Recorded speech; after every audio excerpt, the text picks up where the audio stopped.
touch this. Hip-hop is defined as a culture and also an art movement created by African Americans, Latino Americans, and Caribbean Americans in the Bronx, New York City.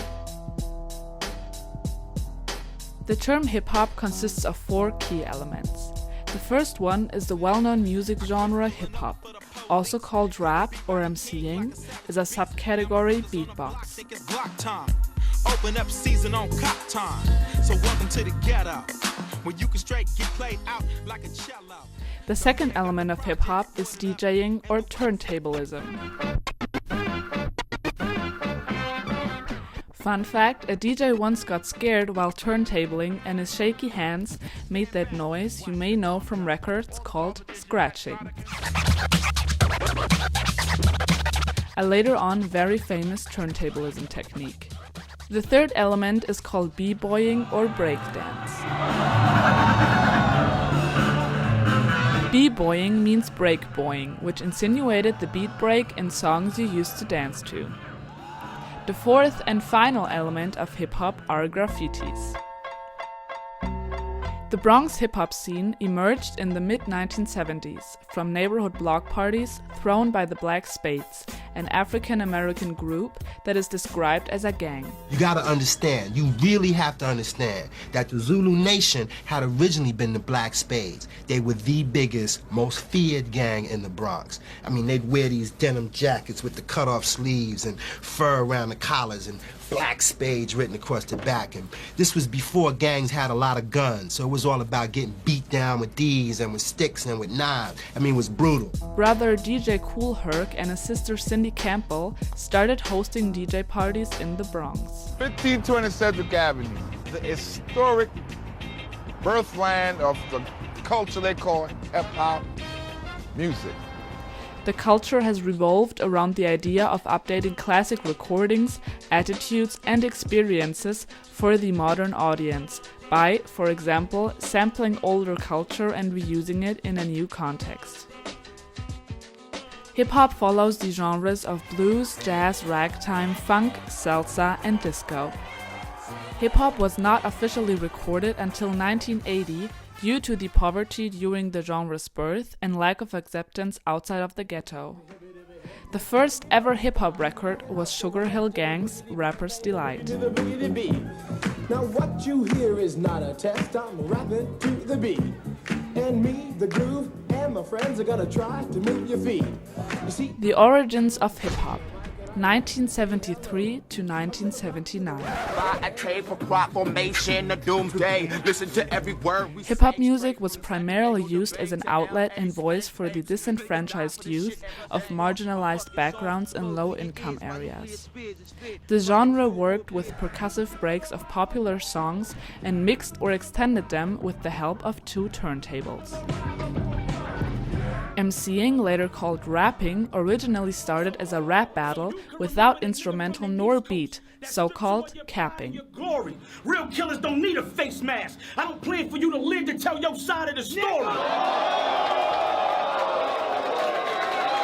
An MC was originally the host of a DJ dance event, but his job developed into rhyming and rapping as well. That's where it got its name from.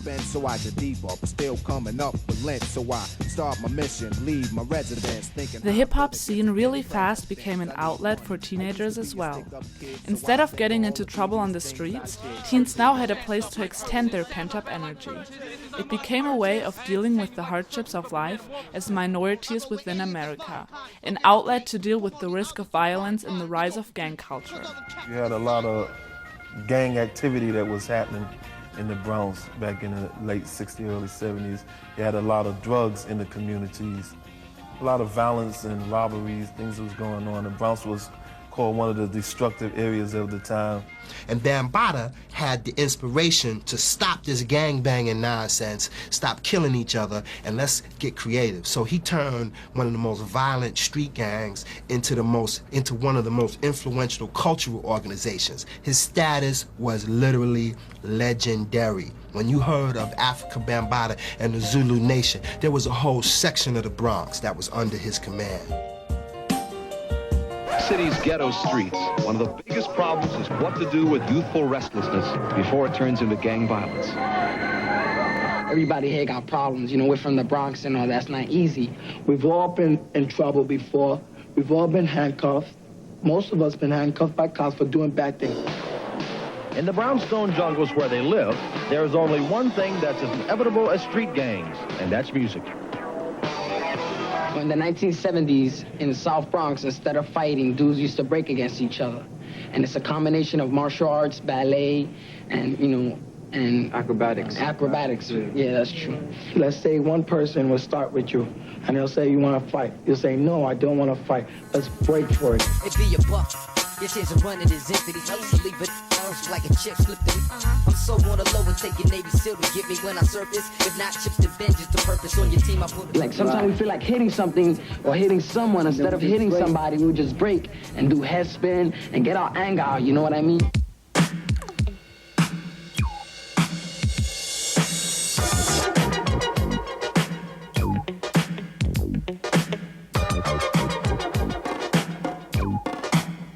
1982, the Furious Five published their song The Message, featuring Grandmaster Flash, which became one of the most famous songs of that time, providing heavy social commentary about the life of marginalized people.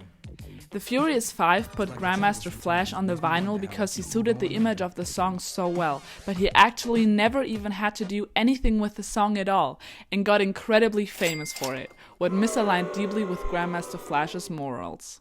Like rock and roll, hip-hop is vigorously opposed by conservatives because it romanticizes violence, lawbreaking, and gangs. It also gave people a chance for financial gain by reducing the rest of the world to consumers of its social concerns. People like violence. You know, it's simple. I mean, Americans like violence more than your average world citizen. You know, it's sad, but it's true. You put a gun on television, you put a gun in the movies, you put a gun on a record, and people pay attention. It makes a loud noise, and apparently people sit up and take notice. So it went across for the same reason in part that action films do. But particularly because it was African Americans talking about guns, and not Mel Gibson and not Sylvester Stallone playing the part, people got really scared. You know, and that's a little fucked up. Old school hip hop from 1979 to 1983. Now I'm a legacy, you know I keep going. In my mind, I keep flowing. Mowing and towing, showing, I'm just knowing. Going upstream, so I keep on rowing. I reach for a new plan, a dope new level. Schoolie D, baby, I'll help hop. The beginning of gangster rap was defined by Schoolie D. At the start of the 90s, rap music did become very disco music influenced, as electronic music also followed the DJ theme, especially when it comes to their beats. This type of music was called disco rap.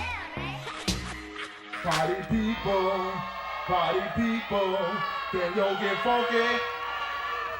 Suicide and Force, can yo get funky? The Zulu Nation, can yo get funky? Yeah, just hit me. Just taste the funk and hit me. Just get on down and hit me. Afrika Bambaata's Planet Rock. That's, for example, also where the 808 drums stem from. For those of you who are not so familiar with producing, 808 is a very common drum kit for hip-hop and mainstream music in general. Hip-hop has been reinvented around the world and expanded beyond just America. As the genre spread the world, elements of original hip-hop got adapted and merged together with local styles. It has become a worldwide movement to embrace and celebrate its African-American roots while still staying true to the local culture. We came up from the streets. Now you got clothing companies selling, becoming big industry because of the style that we just the way we dress. But now Hilfiger can make lines and market it to the young heads. You turn on your TV and the commercials. They're not listening to vaudeville to sell this commercial. When before rap, you know, you probably know My Baloney has a first name, it's O-A-C-A-R, you know, little kids selling Oscar Mayer. Now it's boom, boom, bam, Oscar Mayer. They're using the hip-hop, which is the dominant, I guess, art form right now, the most dominant art form. And progressively, year by year, it goes further and further out there. Hip hop is so universal now, and it's bringing so many cultures together, so many different walks of life. Like when you come to my show, when you come to one of my shows, you're gonna see black kids, Asian kids, white kids, Hispanic kids. It's gonna be like just all walks of life, you know. Right now, you can catch a kid on the street with some sneakers and a backpack and name a rap record that was out before he was born. So where's it going? This shit is here forever, and I'm an old guy. Ice-T, he was out before I was born. It's like I feel like I'm, you know, Bob Hope or some goddamn body, you know? It fights for racial equality, the fall of hierarchy, political injustice, and police brutality. But by all means, the genre hip-hop still has a lot to learn when it comes to equality in general. As hip-hop stems from an emotion of anger, there's still a lot of homophobia, misogyny, violence, and drug abuse portrayed through its music, which is definitely something to work on in the future. Wir sind zusammen groß, wir sind zusammen eins. Komm, lass ein bisschen noch zusammenbleiben. Nehmt die Flossen hoch. It has become a genre defined as mainstream today, with top artists like, for instance, Drake, who owns the title of most streamed artist of the whole decade. You used to call me on my cell phone. Late night when you need my love. Call me on my cell phone. 2017, hip-hop surpassed the genre of rock music to be America's #1 streamed music genre. LA, stand up. Igor Tyler, the creator.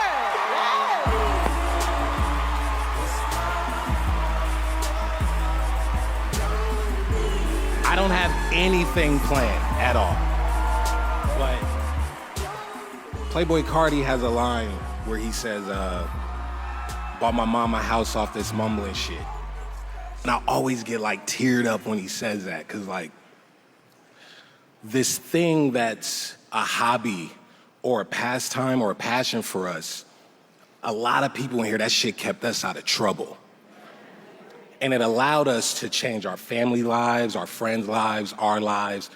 Even earlier when like, it was like Jay to Young Blue to Wu-Tang, all this stuff getting played and we all singing the lyrics, and I'm like, that community is just crazy, that the things that we were able to see and experience because of this thing called rap and hip hop. DJ Kool Herc never got off the streets.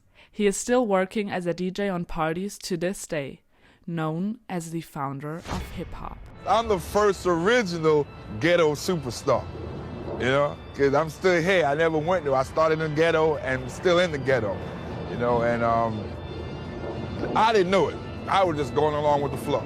Little did anybody know we give kids a culture. That's the best part of it. The money part is all good, but it's giving kids something they can hold on to and say that's theirs.